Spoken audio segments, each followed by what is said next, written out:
일단 두 번째 얘기 한번 자 다시 들어볼 텐데요. 두 번째 얘기는 명태균 폭로 제한 의견. 폭로 제한을 아까 그렇게 했는데 이준석 의원은 의견은 이렇게 냈죠.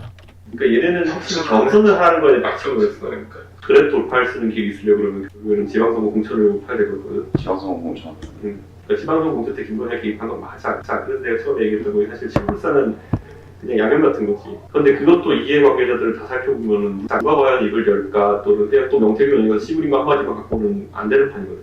왜냐면 당연히 정진석도 확인해줄 리가 없지. 김건희는 아무 말도 안 할 테고. 나도 예를 들어서 내가 99% 확신하지만 내가 예를 들어 거기에 대해서 이걸 딱 찍을 수 있는 게 있느냐 그러면은 오히려 차라리 이건 의창 보궐 지방선 공천이 내가 더 잘하는 거에 가깝지. 네, 이렇게 얘기를 했고요. 들어보셨나요? 여기에서 좀 주로 생각이 들었던 포인트는 이 김영선 공천 개입에 대해서 공천 개입을 확신한다고 얘기를 한 게 이게 또 지금 말꼬리에 물고 거기에 나가고 있습니다. 한 번 더 들으시면서 중간에 저기 같이 피드백을 해보죠. 그러니까 얘네는 확실히 경선을 하는 거에 맞춰서 했어. 그러니까 그래 돌파할 수 있는 길이 있으려고 그러면 결국에는 지방선거 공천을 파야 되거든. 그러니까 이준석 의원은 얘기를 해줍니다. 결국은 이걸 돌파하려면은 지방선거 공천을 파야 된다. 지방선거 공천을 파야 이 뭐 김건희 공천 개입에 대한 이야기를 좀 딥하게 할 수 있다. 이런 얘기를 하고 있죠. 지방선거 공천. 그러니까 지방선거 공천 때 김건희가 개입한 건 맞아. 자, 지방선거 공천 때 김건희가 개입한 건 맞아. 누가 과연 입을 열까? 공천한 걸 개입을 한 거는 맞다고 이준석 의원은 생각을 하는데 그 얘기가 이렇게 얘기했다는 게 이준석 의원이 다 알고 있고 다 확신한다인지 그럼 정황이 그렇고 이렇게 생각하지만 이거에 대한 증거가 없다. 얘기하는 것인지 그런 것들을 잘 생각해 보셔야 될 것 같아요. 여러분들 좋아요 한번 부탁드릴게요. 네, 좋아요, 구독, 알림, 가입. 아무튼 그래서 그런 부분들을 봤을 때 이거를 뭐 섣불리 생각하면 당연히 그렇게 생각할 수 있다고 생각이 들어요. 그럴 수 있다고 생각이 들어요. 지방선거 공천 때 김건희가 개입한 건 맞아. 이 얘기를 딱 듣고 나서 박형광은 그렇게 생각했겠죠. 이준석은 그렇게 생각하네. 그렇게 알고 있네. 이미 다 모든 것들을 알고 있어 라고 생각을 했겠죠. 그리고 아까 뭐 녹취 파일 다 갖고 있다고 하고 그러면은 다 알고 있는데 진실을 밝혀라. 키는 너한테 있다. 너가 할 기회를 주겠다. 이렇게 얘기를 하는 거죠. 자, 그래서 내가 처음에 얘기했던 거 사실 친불사는 그냥 야경 같은 거지. 칠불사는 양념 같은 거라고 얘기하는데 칠불사가 양념 같은 거라는 얘기는 칠불사가 본질은 아니란 얘기고 그 칠불사 얘기가 중심은 아니고 겉다리인데 그거에 대해서 지금 한참 몰고 갔었죠. 거기에서 사실 껍데기밖에 없는 거고 지금 좀 더 얘기를 들어보시겠지만 천하람 의원이 왜 1박 3일 있었는지 그리고 비례는 왜 거래를 하려고 했고 왜 개혁신당은 끝까지 안 하려고 했는지 이런 것들도 얘기를 나왔던 거니까요. 그런데 그것도 이해관계자들을 다 살펴보면은 누가 과연 입을 열까? 결국에는 누가 입을 열어야 된다는 얘기는 이준석 의원이 직접 알고 있다는 얘기가 아니라 누군가 입을 열고 이렇게 실토를 하면서 이렇게 진짜로 공익제보자가 나와야 이 이야기들이 퍼즐이 풀리고 그렇다 얘기인데 이제 명태균의 한마디만으로 이게 되겠느냐 이 얘기죠. 그런데 또 명태균 의원 씨부림만 한마디만 갖고는 안 되는 판이거든. 명태균 혼자 막 떠든다고 해서 그게 신빙성 있겠느냐. 왜냐면 당연히 정진석도 확인해줄 리가 없지. 김건희는 아무 말도 안 할 테고. 정진석 비서실장도 확인해 줄 이유가 없고 김건희도 아무 말 안 할 테니까 이거 그럼 누가 이거를 확정할 거고 누가 이걸 증거로 들이밀 것인가. 이거 명확하게 판단하고 할 수 있는 사람들이 있지 않은 상황에서 어떻게 얘기할 수 있느냐. 결국에는 지금은 명태균의 이야기를 들은 사람들의 이야기를 통해서 이걸 다 이렇게 가고 있죠. 명태균이 다 그렇게 얘기를 했으니까. 그럼 명태균과 입이 맞는 다른 국힘 의원이라든지 국힘에 누군가가 나와줘야죠. 그런 녹취가 더 있어야죠. 차라리. 아니면은 뭐 진짜 윤석열 대통령, 김건희 여사 이런 얘기들이 좀 더 나와줘야 되고. 그러니까 지금 여기에서는 결국에는 명태균 이하의 그런 이야기들 뿐인데 이걸로 어떻게 되겠느냐. 이거 100% 되기 어렵다. 이미 그래서 쉽게 판단할 수 없다고 생각한 거죠. 나도 예를 들어서 내가 99% 확신하지만 내가 예를 들어 거기에 대해서 이걸 딱 찍을 수 있는 게 있느냐 그러면은 오히려 차라리 요 얘기도 딱 했습니다. 그러니까 이준석 의원도 지금 99% 내가 이제 할 수 있다고 해도 확신이 안 된다고 얘기하죠. 쉽지 않다고 얘기하죠. 오히려 차라리 이건 의창 보궐 지방선 공천이 내가 더 잘하는 거에 가깝지. 그러니까 뭐 이거는 그런 얘기인 것 같습니다. 차라리 지금 요번에 지금까지 결국에는 칠불사 얘기를 한참 하면서 그 공천 개입이 김건희 여사의 공천 개입에 대해서 얘기를 했고 그게 텔레그램으로 얘기를 했잖아요. 이제 그 얘기가 중심이 돼서 그거에 대해서 이준석 의원이 지금 알고 있는 거로는 뭘 할 수 있는 게 아무것도 없다 얘기를 하는 거고 그거에 대해서 명태균이 얘기해주고 보여준 거로 봤을 때는 자기가 더 뭐 중심이 알 수도 없는 부분이고 이거 안다고 하더라도 이거에 대해서는 내가 얘기할 수 있는 게 사실은 한계가 있다.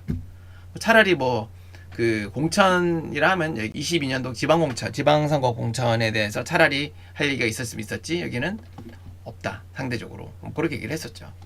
결국에는 뭐라 해야 될까요? 이 김건희 공천 개입에 대해서 정면 돌파할 수 있는 상황이 아니다라고 얘기를 했어요. 그 앞에 얘기랑 일맥상통하죠. 이 명태균과의 대화가 한동을 살리기 때문에 안 한다가 아니라 애매한 텔레그램 이거 가지고는 어렵다는 얘기를 이미 해왔었고 그거에 대한 뒷받침이 하는 내용이죠. 정면 돌파 어렵고 내가 그 상황이어도 쉽지 않다. 어렵다.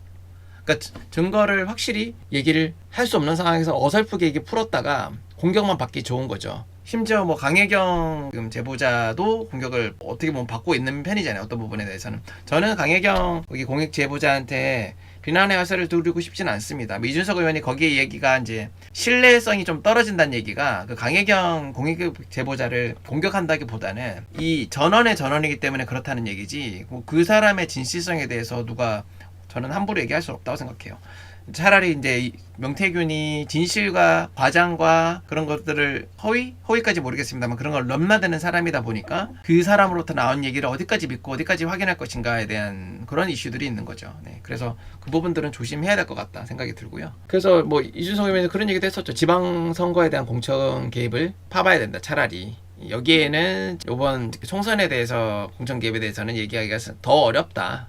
차라리 이 지방공천은 뭐 나도 조금은 뭐 정보들이 있고 조금 더 나도 그의 공천 개입이라 확신은 하는데 그건 뭐 심증이고 그런 것들이 증거가 딱히 있다고 하기는 어렵지만 서포터는 될 수 있겠다고 생각하는 거랑 똑같은 거죠. 이거는 여기까지 얘기를 하고요. 여기서 댓글 한번 통해 보도록 하겠습니다. 생각보다 말이 안 나오네요. 죄송합니다. 100번 토론은 마이너스 S 보는 내내 공격 당하겠구나 답답하겠더라고요. 맞습니다. 뭐 그 100번 토론이 아무래도 그 국힘 계열만 좀 많았던 것도 문제고 너무 좀 그런 느낌을 보이긴 했습니다. 신은규는 시방쇼에서 그 전에 유튜브가 꿈이었대요. 매불쇼 나가는 거 부러워했고 꿈을 이룬 거죠. 박형광이 뉴스토마토 첫 보도 때 영웅뽕 맞고 거기에 취해서 증거 없이 이것저것 터뜨리기 시작했죠. 근데 다른 언론사 하나 둘 밀리니까 유토는 조금씩 조급해지기 시작했고 무리수를 뒀다. 뭐 그렇게 생각할 수 있죠. 솔직히 이준석 의원이 공천 거래하려는 게 팩트죠. 왜 7불사까지 갔는지.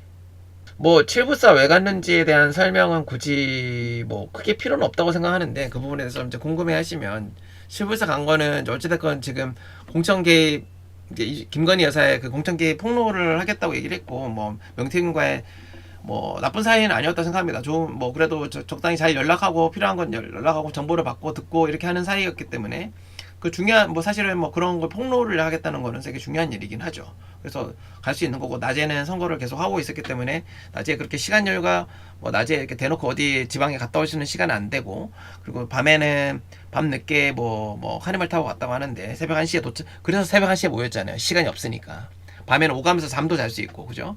그래서 7불사 가서 결국 얘기했던 거를 뒤에 또 말씀드릴게요. 2박 3일은 또 왜 있었는지에도 말씀을 드리고 그 얘기를 했는데 사실 박형광 기자가 좀 안타까운 거 객관적이다 생각이 들지 않는 이유는 이제 여러 가지 이준석 의원의 여러 가지 이야기들은 전혀 전하지 않고 이 불리한 부분만 계속 거기에서 다 이렇게 발설을 하더라고요. 그러니까 그러면 신뢰하지 않는다는 걸 그걸 표방하는 건데 뭐 그런 부분들이 좀 저는 아쉽다고 생각을 합니다. 그래서 이게 조금 이제 좀 객관성을 많이 잃어 보였다 생각이 듭니다. 그리고 공천 거래를 하지 않았다고도 여기서 얘기를 했고요. 근데 그 얘기를 뭐 따로 박형광 기자가 거기에서 얘기하지 않더라고요. 이런 그 여러 가지 녹취를 까면서도 이런 얘기가 있었으면 얘기를 하진 않죠. 그러니까 본인이 이제 잘못 얘기했던 부분들도 인정을 특별히 한 적은 없었고요. 국힘에서 탈출해서 개혁신당 오기를 학수고대하는 상황에서 큰 소스를 준다고 오라는데 안 갈 대표가 어디 있어요. 그렇죠. 폭로를 끝까지 유도했다고 하죠. 폭로를 하기를. 근데 비례는 생각이 없었다고 얘기를 대놓고 둘이 얘기했습니다. 사선이 올 수도 있는데 안 갈 수 있나요? 모르겠습니다. 그래서 저는 사선이 온다는 관점은 아니었을까 생각이 돼요. 별이맘님 얘기하셨는데 사선이 온다는 안 갈 수 있냐가 중심은 아니었을 수 있어요. 왜냐면 그 김영선 의원이 그렇게 이미지가 좋지 않았고 퍼먹고 했기 때문에 김영선 의원이 그런 자격이 되는 사람입니까? 김영선 의원이 자격이 된다고 얘기하지 않았어요. 뭐 들어와서 나쁠 건 없겠죠.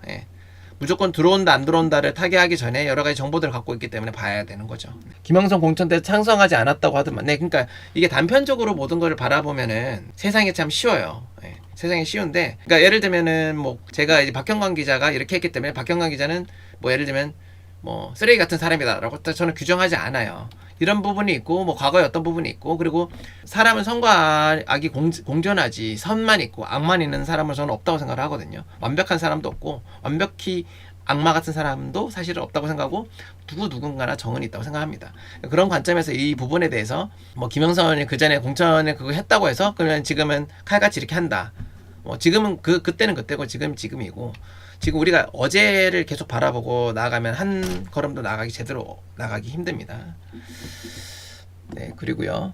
공천 개입 폭로는 맞지만 공천 거래는 아니죠. 네, 여기 다 댓글을 달아주셨네요. 빨리 10일 지나갔으면 좋겠어요. 화가 나서. 희망찬 내일님, 유튜브 보고 싶지 않아요. 안 보면 또 궁금하고 이준석이 걱정되고. 그렇죠. 걱정되시죠. 뭐 저희가 설명하시는 부분 하고 그 부분을 받아들일 수 있느냐 없느냐, 아니면 뭐 다른 프레임으로 가자면 얼마든지 구태연하다 생각할 수 있습니다. 네. 뭐 설득에는 한계가 있고, 네. 듣는 귀랑 다 이제 어느 정도 열린기가 되어야 가능한 부분이기 때문에 이해하고요. 네. 그 다음에 세 번째 이야기는 이준석 왜 녹취를 풀지 않는가. 이해하고요. 네. 그 다음에 세 번째 이야기는 이준석 왜 녹취를 풀지 않는가.